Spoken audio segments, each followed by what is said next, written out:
Hello students, आप सबका Dinesh sir classes में स्वागत है। जय श्री कृष्णा, राधे राधे। अभी हम डिमांड के ऊपर बात कर रहे थे और ये अपना तीसरा लेक्चर इसके ऊपर रहेगा, जिसमें एक्सप्रेशन और कॉन्स्ट्रक्शन ऑफ डिमांड के ऊपर हम बात करेंगे। तो चलिए स्टार्ट करते हैं।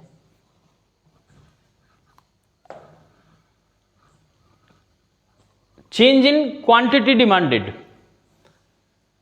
Movement along the demand curve. भाई क्वांटिटी डिमांड में जब चेंज हो रहा है और एक ही डिमांड कर्व के ऊपर, तो क्या है, when due to the change in the price of a commodity and other things remain constant, if quantity purchase is also change, it is called change in quantity demanded. यानी किसी भी commodity की अगर प्राइस के अंदर change हो रहा है, उससे उसकी क्वांटिटी भी चेंज होती है। ठीक है ना। It is express by the different point on the same demand curve, that is why it is called movement along with the demand curve. It can be classified into the two way, movement along with demand curve. इसका मतलब क्या हुआ कि किसी भी commodity की price में change होने से उसकी डिमांड भी चेंज हो रही है और उसको रिप्रेजेंट किया जा रहा है एक ही डिमांड कर्व के ऊपर। तो ये भी दो तरह का हो गया। तो देखिए, पहला क्या हो गया, increasing in the quantity demanded, यानी एक्सटेंशन ऑफ डिमांड। यानी डिमांड का क्या हो रहा है, एक्सटेंशन हो रहा है, डिमांड इंक्रीज हो रही है। ठीक है ना। Downward movement along the same demand curve when the other things remain constant. If the price of commodity fall, the quantity demanded of commodity increase. It called extension of the demand as shown in the following table and diagram. यानी किसी भी commodity की अगर price गिरती है तो उसकी demand क्या हो जाती है बेटा, इंक्रीज हो जाती है। तो देखो, इसको एक टेबल की सहायता से अपन समझ लेते हैं। एक एक्स कमोडिटी की प्राइस दे रखी है और एक्स कमोडिटी की डिमांड आपको दे रखी है। When price of x commodity is 10, quantity demanded of 20, price decrease यानी प्राइस फॉल हो रही है, 10 टू कहां आ गई बेटा, 8 पे आ गई।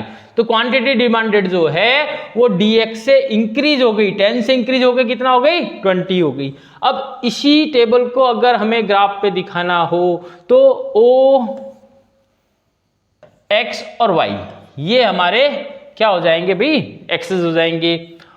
o x पे हम क्या ले लेते हैं, क्वांटिटी डिमांडेड, और यहां ले लेते हैं प्राइस ऑफ कमोडिटी। ये आ गई। अब व्हेन प्राइस इज 10 रुपीज, यानी ओपी क्या होगी आपकी, प्राइस होगी, price 10, quantity demanded 20 unit. If price decrease, price क्या हो रही है बेटा, डिक्रीज हो रही है, 10 से 8 पे आ रही है, then quantity demanded increase, increase होकर कितना चली गई, 20 टू 30 चली गई। यानी ये दो पॉइंट आ गए आपके ए एंड बी के, दो पॉइंट आपके आ गए ए बी। पहले पॉइंट कहां था, डिमांड 10 आपकी प्राइस थी और क्वांटिटी डिमांडेड 20 था, तो ए पॉइंट पे डिमांड कर्व डी को इंटरसेक्ट कर रहे थे। प्राइस जब फॉल हो गई तो डिमांड जो है वो इंक्रीज हो गई, तो अब ये बी पॉइंट पे इंटरसेक्ट कर रहा है। यानी ये जो एरिया है ये क्या कहलाएगा आपका, एक्सटेंशन ऑफ डिमांड कर्व।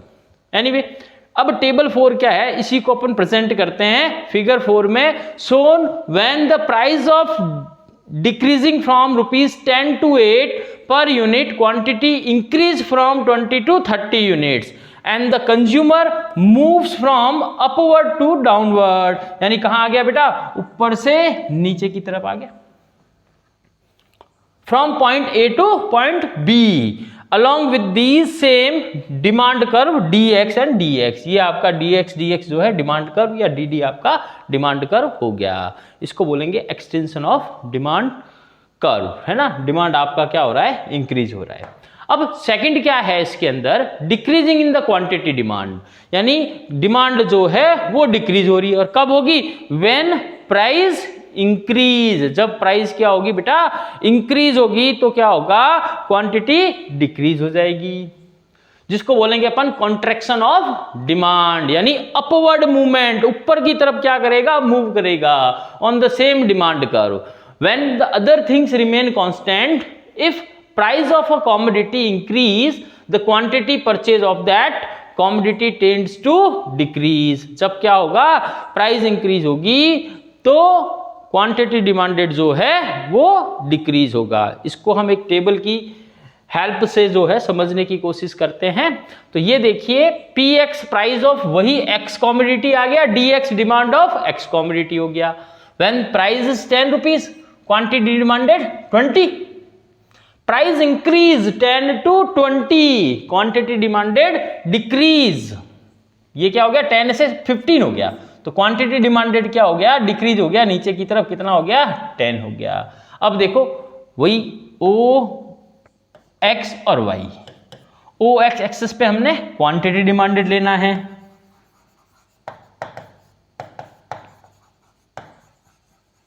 किसकी, एक्स कॉमोडिटी की, और यहां अपन ले लेंगे प्राइस ऑफ एक्स कॉमोडिटी।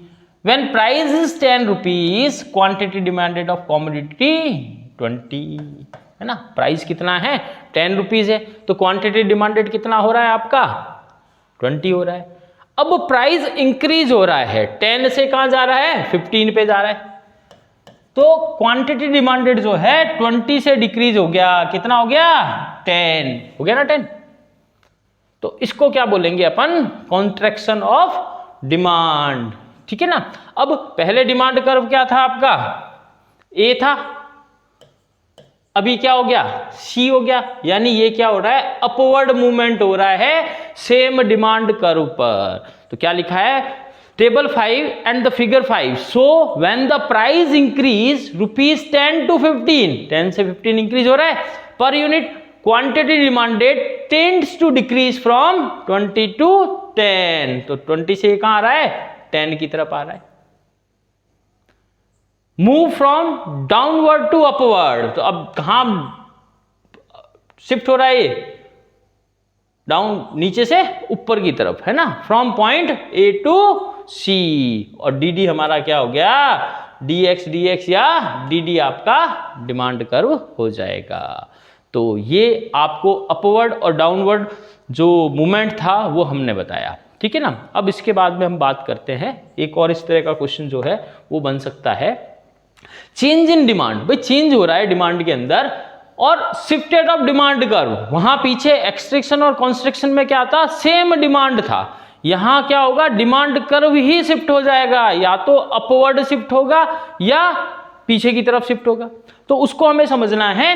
तो change in the demand shifted to the demand curve, change in the demand refer to increasing or decreasing in the demand in response to change in other determinants except the price, यानी price को छोड़ते हुए, किसको छोड़ते हुए भाई, price को छोड़ते हुए, किसी अदर फैक्टर की वजह से डिमांड में अगर चेंज आ रहा है तो वो क्या हो जाएगा, चेंज इन डिमांड हो जाएगा, और वहां वो आपका डिमांड कर्व भी शिफ्ट होगा। It is express through shift in the demand curve, it can be classified into the two ways, यानी increasing in demand यानी rightward shifted of demand curve, right की तरफ शिफ्ट हो जाएगा, इंक्रीज हो जाएगा, और डिक्रीजिंग इन डिमांड यानी कि लेफ्ट की तरफ जो है वो चला जाएगा। when the more of a commodity is purchased as its existing price, it is a situation of increasing in demand. In such a situation, demand curve shift right to the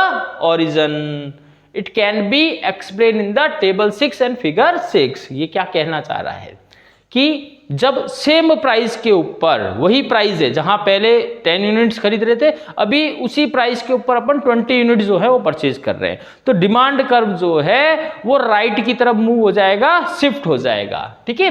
अब कारण क्या है भाई कारण ये हो सकता है कि भाई अगर मान ले कि घर में 10 सदस्य हैं तो 10 सदस्य के हिसाब से राशन आ रहा है, अगर मेहमान आ जाएं और मेंबर्स इंक्रीज हो जाए, 20 हो जाए, भाई महीने भर तक 10 मेंबर और रहेंगे, तो क्या हो जाएगा, उसी प्राइस के ऊपर हमें ज़्यादा क्वांटिटी खरीदनी पड़ेगी, तो एक टेबल है जिसमें px जो है प्राइस कांस्टेंट है, पहले भी 10 रुपीज थी, अभी भी कितनी है 10 रुपीज। पहले 10 रुपीज पे 20 यूनिट का कंजप्शन था, यानी इतनी परचेज की जा रही थी, और अब 10 पे कितनी करी जा रही है 30 यूनिट्स। तो देख लीजिए प्राइस कांस्टेंट हो गई, ठीक है ना, OX एक्सेस और OY एक्सेस, यहाँ हो गई प्राइस ऑफ कॉमोडिटी और यहाँ हो जाएगी क्वांटिटी डिमांडेड ऑफ कॉमोडिटी। पहले कितनी परचेज कर रहे थे 20 यूनिट्स, अब क्या कर रहे हैं अपन 10 रुपीज प्राइस कांस्टेंट है, लेकिन क्वांटिटी डिमांडेड 20 से बढ़ गया, कहां चला गया 30। तो डिमांड कर्व जो है वो राइट की तरफ क्या हो गया शिफ्ट हो गया। पहले डिमांड कर्व यहां था, अभी डिमांड कर्व आपका यहां पर आ गया। तो क्या लिखा है table 6 and the figure 6। So when the price of X rupees 10 per unit, consumer purchase 20 unit of commodity X. Due to the change in the other determinants, consumer increased the quantity purchased from 20 to 30। भैया दूसरे factor के प्रभाव से quantity 10 की जगह उसने क्या खरीद ली 30 खरीद ली, यानी 20 की जगह कितनी खरीद ली 30 यूनिट्स। एग्जिस्टिंग प्राइस यानी प्राइस वही कांस्टेंट है। In such a situation, demand curve shift right to the origin and it become DD to DD1। पहले डिमांड कर्व क्या था आपका DD था, अभी क्या हो गया D1 और D1 हो गया, यानी राइट की तरफ जो है वो शिफ्ट हो गया। अब क्या क्या रीजन है, किन रीजन की वजह से जो है ये डिमांड कर्व जो है राइट की तरफ शिफ्ट होगा, तो देखते हैं। फर्स्ट जो है causes of increasing in demand, क्या क्या कारण है।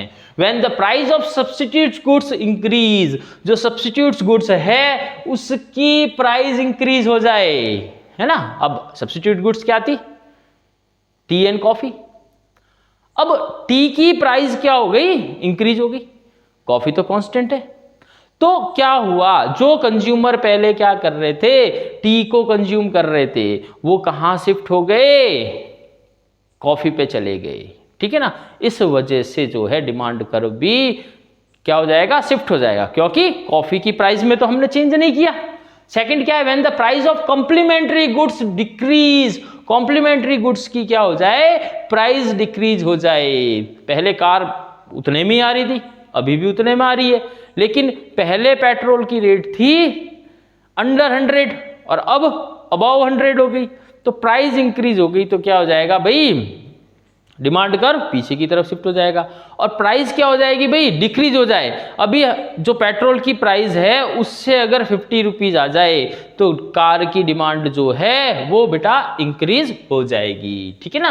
When the income of consumer increase, consumer की इनकम अगर इंक्रीज हो जाए, अब हमने जब पिछले वीडियो में बात करी थी भाई अगर जनरली हम देखते हैं भी कंज्यूमर की अगर इनकम इंक्रीज होती है तो सुपीरियर गुड्स के ऊपर पॉजिटिव इफेक्ट आता है, ठीक है ना। यानी प्राइस वही है लेकिन वो क्या करेगा ज्यादा क्वांटिटी उसकी परचेज करेगा। When the taste and preference of the consumer is going to change in the favour of commodity, मान ले कि भी एक्स कंज्यूमर जो था वो किसी एक पर्टिकुलर कॉमोडिटी को परचेज कर रहा था, अब उसका टेस्ट चेंज हो गया, अब उसने उस एक्स कॉमोडिटी को यूज करना बंद कर दिया, तो वो कहां शिफ्ट हो जाएगा वाई कॉमोडिटी पे।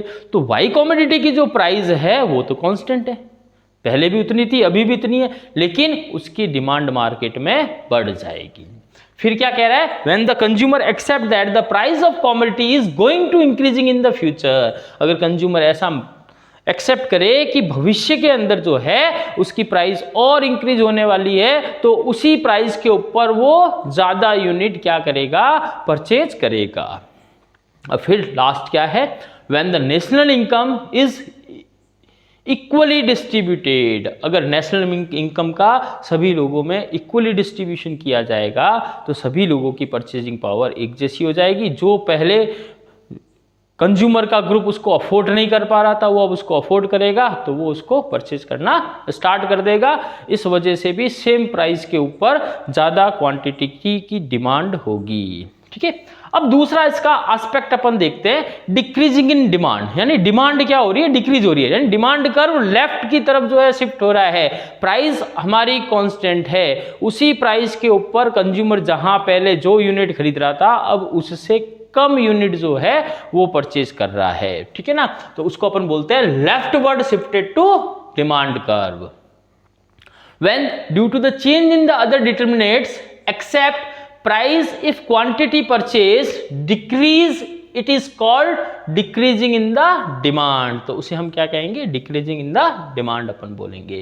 In this situation demand curve will shifted to the origin as shown in the table 7 and figure 7। तो देखिए किसी कॉमोडिटी की x की प्राइस 10 रुपीज है, अभी भी 10 है, लेकिन डिमांड कहाँ पहले 20 थी, अभी कम हो गई, यानी लेफ्ट की तरफ आपका डिमांड कर्व जो है वो शिफ्ट हो जाएगा। तो देखिए पहले क्या था, प्राइस कांस्टेंट है 10 रुपीज और क्वांटिटी डिमांडेड पहले कितना था, 20 था। अब 20 से कितना हो गया, 10 हो गया, यानी पीछे की तरफ आ रहा है। तो जहां डिमांड कर्व पहले यहां ए पे था वो अभी शिफ्ट हो जाएगा कहां, यहां आ जाएगा सी, यानी पीछे की तरफ आ रहा है। इसको बोलेंगे लेफ्टवर्ड शिफ्टेड, राइट भाई। तो वही ओ एक्स पे हमने क्या ले लिया, क्वांटिटी डिमांडेड, है ना, और ओ वाई पे हमने क्या ले लिया, price of commodity. When the price of commodity is 10 rupees, quantity demanded 20 units, price constant, then quantity demanded decrease, 20 से कहां पे आ गया, 10 पे आ गया। तो डिमांड कर्व पहले ए से कहां शिफ्ट हो गया, सी पर शिफ्ट हो गया, यानी लेफ्टवर्ड शिफ्टेड हो रहा है, राइट भाई। तो लिखा क्या है देखिए, पढ़ लें इसको जरा एक बार। Table 7 and the figure 7 show when the price of x is ₹10 per unit, quantity purchased by a consumer is 20 unit. Due to the change in the other determinants, when the price remains same, if quantity purchased in decreasing from 20 units to 12 units, ठीक है ना। अब 20 से यहाँ इन्होंने 12 ले लिया है, अपना यहाँ 10 कर देते हैं ना, क्या कर देते हैं 10 units, then the demand curve shifted dd to dd0। पहले डिमांड कर्व क्या था, dd था, अभी क्या हो गया d0 और d0, या d1 आप लेना चाहें तो ले सकते हैं, राइट भाई। And consumer moves from point A to point C, consumer जहां पहले पॉइंट ए पे थे अभी कहां आ गए, पॉइंट सी की तरफ आ गए, ठीक है। It is called decreasing in the demand, बेटा इसको क्या बोलेंगे, डिक्रीजिंग इन द डिमांड कहेंगे। अब क्या क्या रीजन है, किस वजह से जो है ऐसा होता है, तो देखें causes of decreasing in demand, when the income of consumer fall, अगर कंज्यूमर की इनकम गिर जाएगी तो वो क्या करेगा, उसी कीमत पर कम क्वांटिटी को कंज्यूम करेगा। When the price of substitutes goods decrease, substitutes goods की प्राइस अगर डिक्रीज हो जाए, अभी बेटा क्या हुआ कि भाई चाय ने अपनी प्राइस जो है, टी की जो प्राइस है वो डिक्रीज हो गई, है ना। तो जो लोग पहले कॉफ़ी को कंज्यूम कर रहे थे अभी वो कहाँ चले गए, कॉफ़ी को छोड़ दिया उसने और चाय पे आ गए, तो जो कॉफ़ी की डिमांड है वो क्या हो गई, कम हो गई, ठीक है ना। When the price of complementary goods increase, complementary goods की प्राइस अगर क्या हो जाए, इंक्रीज हो जाए, ठीक है ना। फिर देन आगे है when the taste of a consumer shifted against the commodity due to the change in fashion और climate, ठीक है ना। किसके अगेंस्ट में चला जाए, आपके कॉमोडिटी के अगेंस्ट में चला जाए, ठीक है ना, टेस्ट चेंज हो गया। When price of the commodity accepted to decreasing in the near future, भविष्य में उसकी प्राइस डिक्रीज होने की पॉसिबिलिटी है तो कंज्यूमर क्या करेगा, उसी कीमत पर उसकी कम क्वांटिटी को एक्वायर करेगा, परचेज करेगा। When the income of the consumer is accepted to fall in near future, और इसी तरह से कंज्यूमर की अगर इनकम फ्यूचर के अंदर कम होने की पॉसिबिलिटी है तो वो उसी कीमत पर प्रोडक्ट की कम यूनिट को परचेज करेगा। तो ये रीज़न जो हैं इसके अंदर हो सकते हैं। तो अब अपने सिलेबस की बात करें, सिलेबस के अंदर डिमांड में जितने भी पॉइंट थे सिर्फ इतने ही पॉइंट आपको तैयार करने हैं, इसी के ऊपर आपके क्वेश्चन बनेंगे। ये अपने जो यूनिट सेकंड है उसके अंदर डिमांड एनालिसिस दिया हुआ है, वो आपको करना है, इसको आप प्रिपेयर करिए। इसके बाद में अपन डायरेक्टली जो है यूनिट थर्ड जो है वो अपन स्टार्ट करेंगे, ठीक है ना।